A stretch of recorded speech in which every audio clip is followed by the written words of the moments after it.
In this episode of 5 Question Friday, we talk about member services, when to run a CDP, coach loyalty, podcasting, and the one thing that could kill CrossFit. Let's go. Hey there guys, Ty from Vive Group and welcome to this episode of 5 Question Friday, my favorite episode of the week where you guys ask questions, I have a go at answering them, and this week I'm going to try the unthinkable. I'm going to try and keep it under 30 minutes. Let's see how we go. Let's jump straight into it.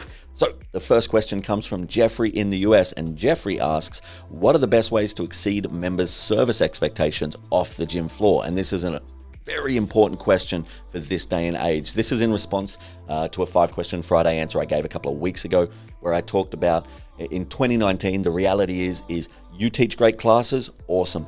But so does the box and the gym down the road, all right? I know it's cool to talk shit and to think that you're better than everyone else and that they suck and whatever. But the truth is, most boxers are teaching pretty good classes these days. So as your unique selling point, teaching great classes, that's not enough anymore. Everybody's teaching great classes. And the same thing goes for if you're going to rely on, we use this special programming. Well, anyone can use that special programming. Or the worst one is relying on, well, our gym is this big, or we have this equipment, or we're the only gym in town. They're all things, they're all unique selling points that can be taken away from you like that. Someone else can move into your town and then that unique selling point is gone. The Globo gym can get better equipment than you. That selling point is gone. Someone can open a bigger box than you. That selling point is gone. You don't own any of those, so they're not really going to make you stand out. And let's be honest, in 2019, that's what you need to do. You need to stand out. So how do we do it? We have to look at what happens outside of our core product. Our core product is our 60-minute fitness classes, CrossFit classes, whatever it is that you do. What happens outside of that? What happens? A lot of coaches and box owners say, I want to give my members the best 60 minutes of their day. And I love where that's coming from, and I know exactly what you mean. But I want to expand that and just tweak it slightly and say, I want to give my members the best 90 minutes of their day. Because I have to assume that most people are coming, 10, 15 minutes before. They're hanging around 10, 15 minutes after to chat and mobilize and do whatever. I want the whole experience to be amazing, right? Because if someone turns up and, parking is difficult, right? They have to park down the road because there's no parking on site. And then they get there and there's no one at reception desk. The coach who is there is finishing up his workout. And so he's dealing with his own thing and he's not really, he's not there to welcome that person and make them feel special. And then they go to get changed and the bathrooms aren't clean. And then they go to hang out, but there's nowhere to mobilize because the box is too full of crap from all over the years, specialty bars and all this kind of stuff. And then they do the class and the class is great. But then after the class, the coach just jets and gets out of there, doesn't hang around to spend time with them, doesn't hang around to do off the floor coaching. And then there's no one at the reception desk to sell them the protein or the t-shirt that they wanted to buy. And then they have to walk to their car that's halfway down the road because again, they didn't get a parking spot. Again, you might have given them the best 60 minutes of their day during that class, but that 30 minutes, the 15 minutes at each end was kind of shitty, right? That's not good enough, right? Again, anyone can give them the best 60 minutes of their day. What will make you unique is the off-the-floor coaching. And this is what I say to people a lot, both coaches and box owners. Think about how professional you see yourself as a coach, right? Hopefully you see yourself as a professional coach, a professional strength and conditioning coach, right? You take pride in your coaching and the level that you've achieved in your coaching, hopefully. Now ask yourself, does your off-the-floor activity, does your off-the-floor coaching or your off-the-floor service, does that match the level of professionalism and consistency as you're on the floor? If it doesn't, that is a massive gap in your game. And you're losing out because of it, both as a coach and a professional and as a business owner. So we've got to look at the off the floor stuff and we've got to get that nailed down. So how do we do that? We look at every single interaction that we can have with a member and we ask, what's the best version of this, right? So when they first, and it's easier just to go chronologically, right? So they turn up, parking, they have to park somewhere. Can we have on-site parking? Can we make it easy if they have to do on-site parking for them to have, ease of access to the building? For people who are, first-timers who are coming to the gym for their intro class or whatever your first kind of class is, how easy is it for them to find the parking? You don't want them to Google Maps to send them to the wrong spot and then they finally get there and they're parked in next door's parking space and then the guy next door comes out and yells at them for it. You don't want that negative experience. So how do we make that better? And then when they walk through the door, this is so pivotal. Pivotal? Ooh, making up words today. This is so pivotal, I think you'll find the English language says. that we bookend the members' experience in the best way we possibly can. And that bookend starts and finishes with them walking in and walking out of the door, with the reception area. This is why I'm so big on having a receptionist, not someone to sit there and answer phones or just to sell product. They do that, but more so someone to make every person who walks in the door feel special and every person who walks out the door feel special again, right? Bookend that 90-minute block with the most positive, like, hey, you matter. Right, they walk in, and it's not just a coach sitting behind the desk on their phone, quickly trying to eat a meal in between classes. It's someone who is there, especially because they care, because they know everybody's name. John walks in, they go, "Hey, John, what's going on? Good to see you, man. How's the kids? Awesome. How's the new job?" Someone who knows and cares and is enthused to see them. And then when they walk back out, they finish class and go, "Awesome work, John. I saw your RX that workout. Well done, buddy. I'll see you on Thursday. All right, have a great week." That's what you need at your front desk. That alone can create an amazing off-the-floor experience for your members and really set you apart from the Globo gym or the box down the road. And then beyond that, look at every other interaction. From here, it kind of gets to more of the typical member service interactions, right? So someone wants to put their membership on hold, someone sends you an email inquiry, someone wants to change their class time, they need to cancel, they want to buy something from the pro shop. All of these are very simple, repeatable, wow, English, I've been hanging around Vakey too long. Repeatable processes that we can systematize. And once we systematize them, they become consistent. And then your members know no matter what day they come into the box, no matter who they deal with, they're going to get the same service. And that is what good member service comes down to, right? You can have very strict procedures within your business that are more in the interest of the business than they are of the members. I don't recommend this, but you could have kind of, let's call them selfish systems. But if they're systematized and they're consistent and they're communicated well, your members will be happier with that than they will with inconsistent procedures that are in their favor, if that makes sense, right? So what I would prefer is consistent systems, consistent procedures that are in the members' favor as well. But the point is, guys, systems lead to consistency. Consistency leads to customer satisfaction. So you need to look at every interaction, every touch point you have with your members on a day-to-day basis, off the gym floor. And this isn't just, receptionist job. This is, are the toilets cleaned? Are the cubby holes where they put their bags, are they cleared out once a day so that there's not a bunch of, water bottles and tape and shit from yesterday's class? Do the coaches understand that they're not working for 60 minutes? The class goes for 60 minutes, but their shift is 90 minutes, right? I highly recommend you pay your coaches per 90-minute block or however long you run your class, plus some. And the coaches understand that they have the responsibility then to go in and to welcome everybody who walks through the door. If you don't have a receptionist, it's the coach's job to make those people feel special on the way in and on the way out, to hang out with them, to give them stretches and mobility stuff before and after class, to do off-the-floor coaching.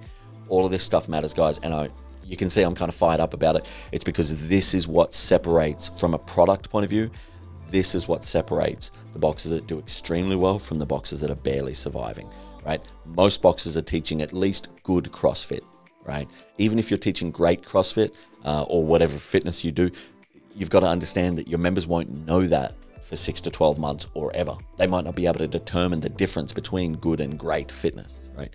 But they definitely from day one, from second one, will be able to tell the difference between good and bad service off the gym floor. So how do we improve how do we exceed member service expectations off the gym floor? Focus on creating an amazing experience outside of that 60 minutes and systematize the shit out of it. Awesome question, Jeffrey. Thanks, buddy. Next question comes from Karen in South Africa. And the question is, how often should we run a coach development program? Very good question. When box owners ask me, we need more coaches today, when should we run a CDP? My answer is always 6 months ago, all right? You don't put sunscreen on once you get skin cancer, right? It's a preventative measure, right? Not a treatment. And a CDP is the same thing. A CDP is a preventative measure, not a treatment. If you get to the point where you're like, oh shit, we need coaches today, you've waited too long, right? You still don't really have much of a choice but to run a CDP anyway. You can go out and hire coaches from outside of the gym. That's fine. That's your prerogative. I prefer much, much, much more to still do a CDP and do it internally, maybe do a 3-month version instead of a 5-month version. That's doable. But the point is, guys, you're a business owner now, right? You can't just be walking around looking at your feet. You've got to look up. You can't be concerned with today's classes and this week's rent and this month's payroll. You have to look up and see the bigger picture and understand like, oh shit, we're growing. We're growing our membership, and I'm getting more tired because I'm running almost all the classes. I've got a couple of part-time coaches, but they have limitations. They have full-time jobs, so they can't teach much more. You have to have the foresight, and it's not crazy foresight. This isn't Elon Musk foresight. This is just common sense to look up and go, oh shit, we're going to need more coaches in 6 months. All right. So that's the first thing you have to realize is you don't wait till you need more coaches to run a CDP. You've got to have the foresight to, and even if you're a new or a newish box, that foresight should be driven by motivation, right? You should, even if you don't know that you'll have a bunch more members, you should be driven with the goal to get more members, and that alone should be enough to go, okay, well, I'm going to work my ass off. I'm going to get more members. Therefore, I need more coaches. So let's start today. Let's not wait till the end. Because by the way, what happens when you wait till the last minute to get a coach? Well, you're burnt out because you're running all the classes yourself. And you need a coach now, right? You're in a mess. Your family life is in a mess because you're always at the gym. You're never spending time with your kids. And then you finally just crack one day and you go, you know what? We need a coach. Hey, Jono, you've got a pretty good back squat because that's synonymous with good coaching, apparently. Go do your level 1. Oh, you did it? Awesome. Jump on in. Shadow me for 2 weeks. Like, people can learn shit from shadowing you. Honestly, it's so ridiculous. Shadow me for a couple of weeks. Okay, jump in, off you go. And then you have the hide to get upset when your members are upset because the quality of coaching dips. Your members say, oh, we miss you as a coach. And your ego says, oh, they miss me. No, they miss your quality of coaching, right? They miss the fact that they had a competent coach in front of them. It's not just you and your personality. We'd love to think that we're that amazing, but we're not. What they want is a competent coach. They're not going to get that because you waited too long. You waited till you're desperate. Desperate people make bad decisions, and you just threw someone into the fire. And this poor coach doesn't win either. Yes, he's got a job coaching, or she's got a job coaching, but they've just been thrown under the bus. You've just thrown them in front of real classes. So have the foresight. Understand you'll need a coach long before you need a coach, and start developing them. The last thing I'll say on this as well, guys, is you need to build redundancy within your team, right? So if you need, let's say you need 4 coaches to run the gym, hire 6 at least, right? Whether that's 4 full-time and a couple of part-time, or a couple of what we call level 1 and level 2 coaches, where, assistant coaches, you'd call them as well. But you need redundancy, all right? If, technically this table it could be stable-ish with 3 legs, right? I could take 1 leg off, move 1 leg into the middle, and it'd be kind of stable, right? But that's what I see most gyms, right? Their coaching team, their staffing is a 3-legged table. If I just kick one of those legs out, this table is fucked. It falls straight over. And it's the same with your gym. If I just take one of your coaches away, they get hit by a bus, they decide to move on to another career, they decide to chase a girl halfway around the world, you're fucked. All of a sudden, you're back in the business. All of that hard work to get that freedom, to spend time with your family, is gone, right? So build redundancy within your coaching team. You need layers to this shit. Otherwise, the one small event can really, really screw your gym. So to answer your question, Karen, how often should you run a CDP? Roughly, I didn't even answer the question now I think about it. How often should you run it? If you're in a constant growth phase, I recommend running this every 6 to 12 months. But it's a lot easier to just look at your growth, whether you're in a growth phase or in a maintenance phase. You're not really looking for a bunch of new members. Then maybe you don't need a whole bunch more coaches. Maybe you just run a CDP every 12 months because you've got to account for natural coach attrition and small amounts of growth. If you're in an aggressive growth phase, you'll probably need to run one every 6 months. But have the foresight, guys. Have the foresight to plan ahead and build your staff around redundancy. It's a lot better to have more staff than you need. It might cost you a little bit more now, but it'll cost you a lot more if you lose one of your key staff from your 3-legged table.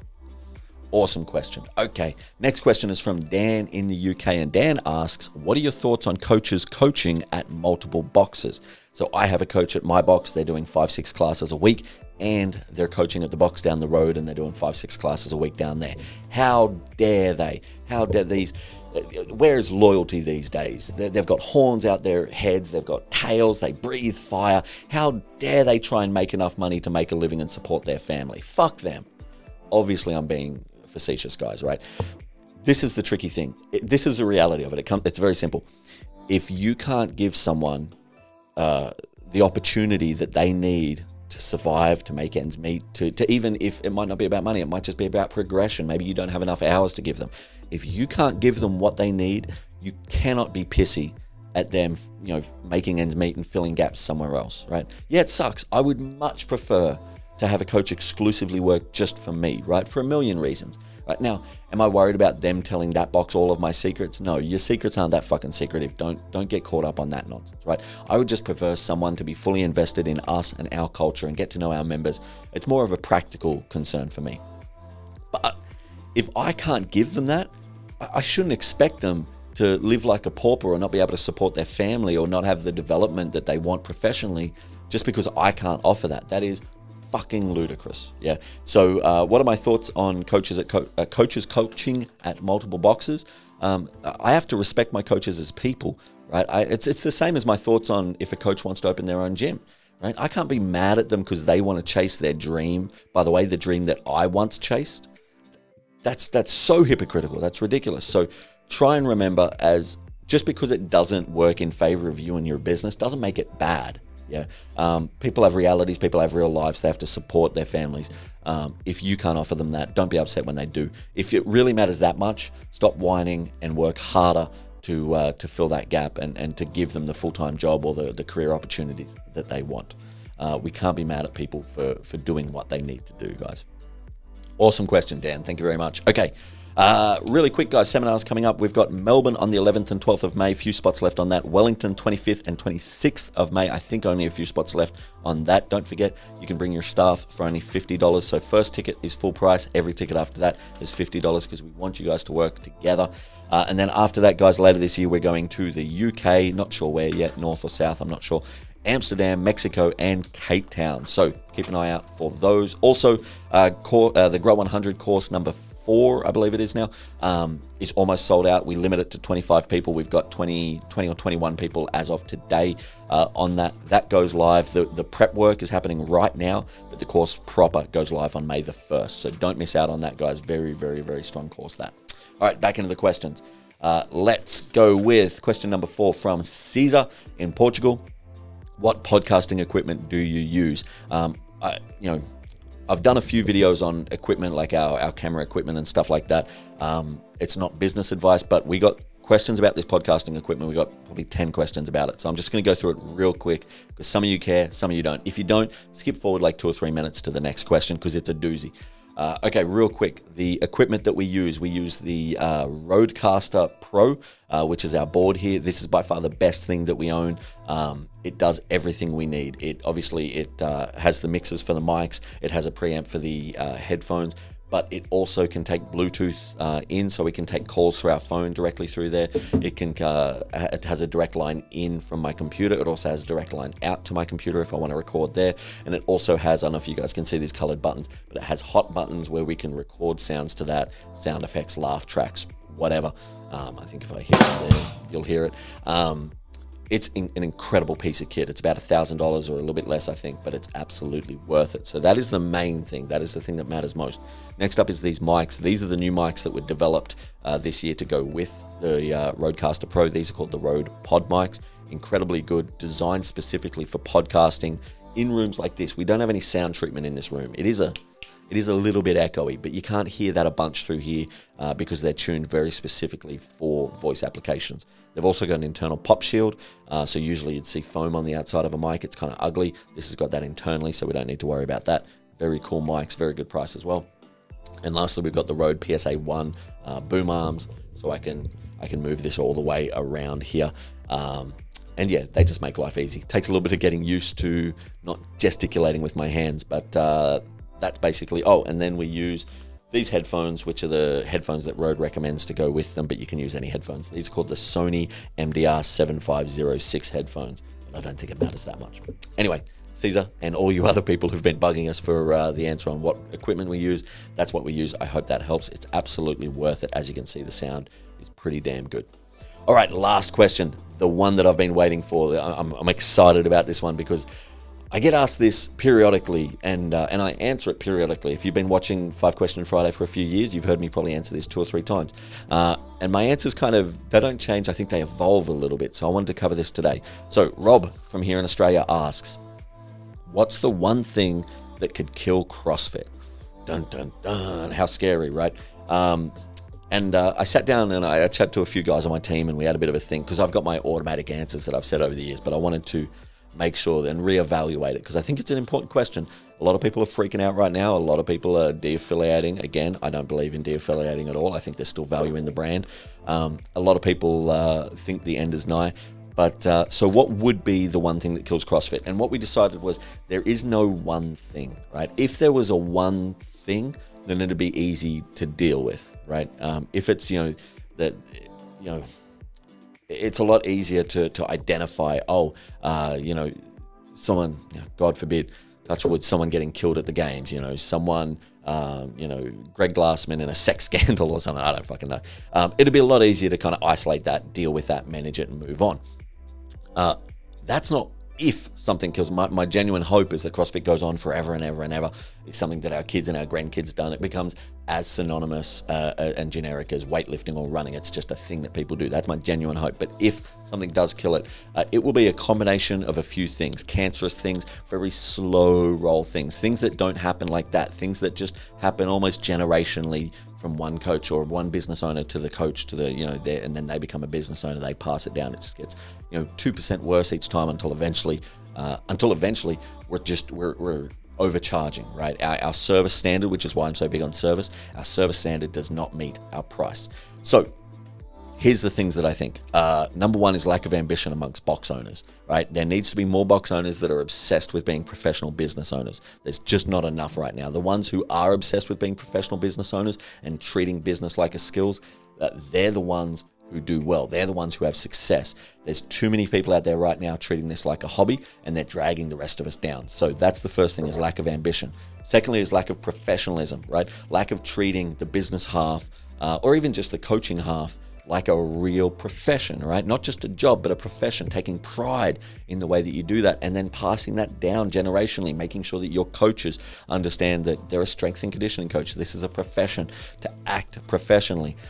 So that'll be the other thing. And then the last thing, which kind of leads into that again, is lack of coach development. If we keep doing what I spoke about in question 2, which is, I need a coach today. Hey, Jono, you're good? Okay, jump in, son. If we keep doing that shit, quality just keeps sliding and sliding and sliding, and eventually the quality of our core product won't be good enough. Even if our service and everything is great, there's a good chance that our core product just becomes a turd wrapped in gold, right? Because the quality of coaching, it's like Chinese whispers. It slowly just deteriorates if we don't uphold these standards and have some sort of serious coach development programs in place. So I don't think it's any one thing. If it was one thing, it'd be easy to fix. We could click our fingers, we could create a system, write a bit of code, whatever, and we'd fix it. But I think it's going to be a combination of lack of ambition amongst box owners. I want box owners to rise up. I want box owners to want to be millionaires, to want to have successful businesses and not just successful athletes. Lack of professionalism, people not treating this like a real profession, not just a job, but definitely not just a hobby. And then lack of coach development, people thinking that this is easy enough that you can just watch someone else do it, become a professional coach, and off you go. If our core service, if our coaching starts to slide, nothing else matters. Everything else, all the fancy equipment and the fancy systems won't mean shit. So that's what I think could kill CrossFit, but I genuinely hope that doesn't happen. And that's why I do what I do, because I want to fire you guys up to meet those standards, to have ambition, to have professionalism, to run coach development programs. That's what I'm all about. Love it. Love my job, guys. All right, guys, that's it. I think I made it under 30 minutes. That's 5 Question Friday. If you've got any other questions, as always, drop the question below, or if you want me to answer it anonymously, shoot me a message anytime. If you've got any questions or just something I can help with, shoot me a message anytime. That's what I'm here for. Have yourself an amazing, amazing weekend. You deserve it. I'll see you next week.